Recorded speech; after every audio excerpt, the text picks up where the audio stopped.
যখন তুমি নিজের রক্তের মানুষের দ্বারা কষ্ট পাবে, তখন তুমি একবার নবী ইউসুফ আলাইহিস সালামের কথা মনে করো।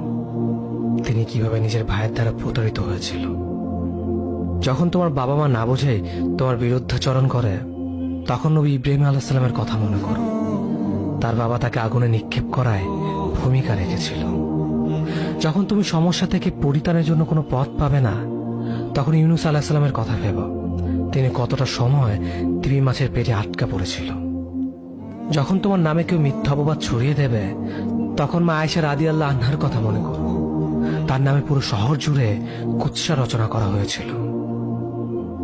যখন তুমি অসুস্থ ব্যথার যন্ত্রণায় কাতরাতে থাকো, তখন নবী আইয়ুব আলাইহিস সালামের কথা ভেবো। তিনি ভয়ঙ্কর এক ভাইরাসজনিত রোগে আক্রান্ত হয়ে তোমার থেকে বেশি কষ্ট পেয়েছিল। যখন তুমি দিনের কোনো বিধান নীতিতে যুক্তি খুঁজে পাও না, তখন নবী নূহ আলাইহিস সালামের কথা ভেবো।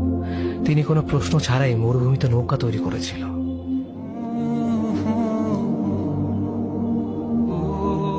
যখন তুমি আত্মীয়স্বজন, পরিবার, বন্ধু বান্ধবের কাছে হাসির পাত্রে পরিণত হও, তখন তুমি শেষ নবী হযরত মুহাম্মদ সাল্লাল্লাহু আলাইহি ওয়াসাল্লামের কথা ভেবো। রাসূল সাল্লাল্লাহু আলাইহি ওয়াসাল্লাম বলেছিলেন, সবচেয়ে বড় পরীক্ষা দিয়ে সব থেকে বড় পুরস্কার আসে। যখন আল্লাহ কাউকে ভালোবাসেন, তখন তাকে পরীক্ষা করেন, এবং যে এই পরীক্ষাগুলো মেনে নেয়, সে আল্লাহর সন্তুষ্টি অর্জন করে। আর যে অভিযোগ করে, সে তার ক্রোধের পাত্র হয়। হে আল্লাহ, তোমার কথা মনে করা, তোমার প্রতি কৃতজ্ঞ হওয়ার এবং তোমার ইবাদত করার তৌফিক আমাদের দান করো। আমিন। যেভাবে তুমি সন্তুষ্ট হও, সেভাবেই আমাদের পরিচালিত করো।